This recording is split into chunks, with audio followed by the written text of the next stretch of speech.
Alright guys, this is going to be the first video for all the bosses that we're going to be doing. So what I'm going to be doing is I'm going to be talking through the strategy that we're going to be doing as a guild. The reason for this is, after looking online, I was able to see that there's a lot of different strategies. So I want to make sure that we're all on the same page. So in order to do this, obviously, I need to establish it and give it to y'all so we have it set up together.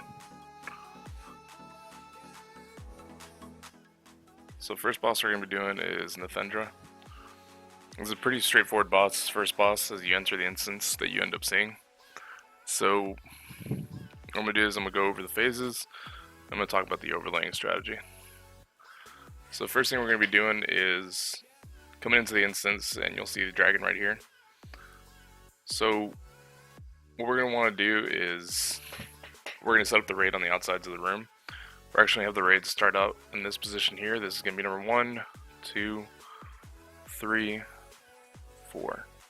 Okay, so we're dividing the room into quadrants. We'll end up marking this with whatever raid marker we do. So just for you to be oriented, north is pointing up this way. So this is going to be the northeast quadrant of the room. So we'll have the raid loosely stacked around here. You want to be approximately 8 yards apart from each other. The reason for this is that if you're hit with rot, it automatically starts applying a debuff to you. So we're going to have the raid loosely stacked in order to minimize the initial damage. From here, tanks are going to pull the boss. Tanks are going to be stacked up right here. And this little yellow shield right here. Since it is dragon, we'll have the head pointed this way, tail will be pointed back that way. I don't need to tell y'all if y'all have done any mythic raiding before, you know, dragons with their tail. It will inflict a lot of damage to you if you cross around behind it. So most of the raid will be positioned to the side of it.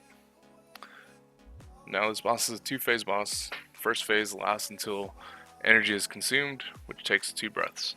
So within those 2 breaths we'll move from quadrant 1 to quadrant 2, and then we'll reset during phase 2. So phase 2, the boss is going to collapse, and all of this rot, all the green circles that pop up, is going to be pulled in towards her. So I'm going to cover the mechanics of the first phase, just so you understand what we're going to be doing. Melee DPS is going to be positioned here. Range DPS will be positioned here, loosely spread. Tanks will be positioned right where this yellow shield is. So the mechanics of this boss are actually pretty simple. It is the first boss of the instance, so you understand that it's designed to be easier for players to handle. So whenever you are afflicted by rot, it'll target about 3 players at the same time. What you'll do is you'll run to the outer edges of the room and drop it along this wall. Now, I mean, it's a pretty standard mechanic, but we have to realize that as soon as rot debuff stacks on you, you'll start inflicting damage every 3 seconds, 8 yards around you. So first you'll want to move out quickly, use any speed enhancement talents that you have, move to the edge of the room. Healers focus heals on the players that have this, and after the patch only is applied after the debuff falls off. So you want to be standing here, you know, kind of layer it like they did right here, right? Layer it so that it's easy for other players to come in and drop it off as well. And from there you'll be just running back into the instance, or running back into the boss and continue your DPS as normal. That would be an ongoing mechanic during all the first phase. So the next mechanic is a tank swap, which is called Volatile Rot. It does afflict the entire raid, but the Volatile Rot debuff is actually applied only to the tank. The tank then receives a debuff, the tank swap ensues, the first tank will then run over to the entrance, drop off the Volatile Rot, and then after it's dropped off, you'll run back. Now, one thing to note is that whenever Volatile Rot hits, it takes about 8 seconds before it falls off. It'll inflict raid-wide damage to the entire raid. So healers need to be prepared to kind of do some mass healing at that point, and we'll be calling it out on Discord whenever that happens. One thing to note is the farther you are away from the raid, the less damage it is. This is similar to, I don't know, some mechanics that were in, I think, Kaimal. I mean, it's a pretty standard mechanic. Farther away you are, the easier it is to handle.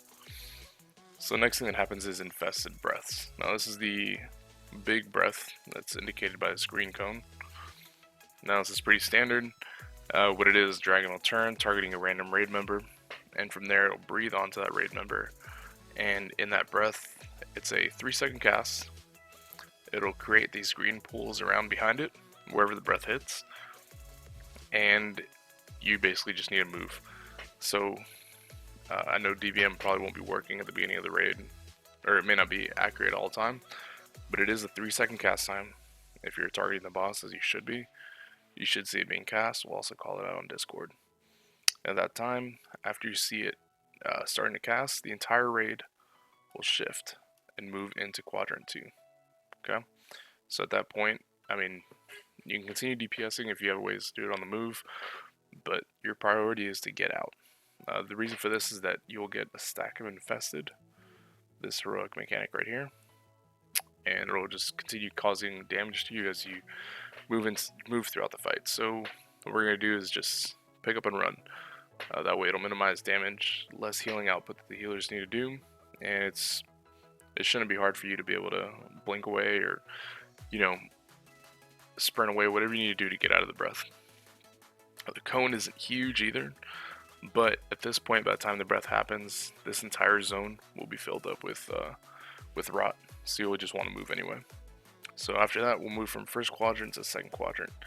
When we're in second quadrant, we'll mimic everything that happened in the first. You'll continue to drop off all the rot along this back wall. Tanks will actually be moving the boss over here for phase 2. So we'll just be basically shifting her back a little bit. And we'll continue to drop volatile rot off in this quadrant here. Okay, we may shift a little bit into quadrant 3 depending on how the fight goes. So it's basically rinse and repeat at that point. You just move out if you have the rot, healers heal everybody up, and when the second breath happens, what we're going to do is it'll signify the end of the phase 1, and we move it into phase 2. So when the dragon starts casting that breath again, what we're going to do is we are going to move this way into quadrant 3. Okay, so you want to move over and plant yourself more or less in the same ways that we were first. So melee, you're going to be right here. Ranged, you're going to be right here. And you'll then be DPSing the boss through these 20 seconds. Now the reason that we're moving is because during phase 2, while it is only a 20-second phase, all of this volatile rot that we planted starts moving in towards the boss. So you want to dodge that. If you get hit by it, you also get the mechanic infested, which will continue to cause that debuff. So you want to dodge that. It'll also cause damage, and honestly there's no reason for you to get hit by it. During phase 2, as you're moving or as you're leaving these areas, as well as when you're in quadrant 3, you'll get these insects that spawn. Now what they'll be is they'll just be little insects. They'll just pop up out of the ground and then they'll blow up. And they'll cause damage to everybody around them. Dangerous fire. So what you need to do is just watch your feet as you're DPSing. If you see it, move out about 8 yards. And just move. Okay? And this should be something that should be easily avoided. There's no reason for you to take damage from this. If you get hit by it twice, you'll probably die. It's just a massive amount of damage and the healers can't heal through it. And you'll get a debuff so everybody will know exactly why you died. Okay, so then after phase 2 is over, all the green rod is back inside of her, and we'll be shifting the fight, and we'll be on this side of the room. So we'll do the exact same thing. We'll start out in quadrant 3, we'll move into quadrant 4, and we'll do the exact same thing, dropping off all the rot in these back parts of the room. And we'll just continue rotating the dragon. So dragon will be facing into quadrant 3, quadrant 4. We'll be facing over this way. Basically just flipping her around. And we'll continue moving as long as need be. Now, this boss does have a soft and rage mechanic. So eventually, the phase 1 portion will just cause so much rot that we won't be able to continue fighting. So I don't expect this boss to give us many problems. And it should be a very easy boss to down. If you guys have any questions, just hit me up in game. Otherwise, this is a strategy we'll be using. I know there's a lot of them online, but I feel like this will be the most efficient, and it'll be the easiest for us to to down the boss. Alright, thank you.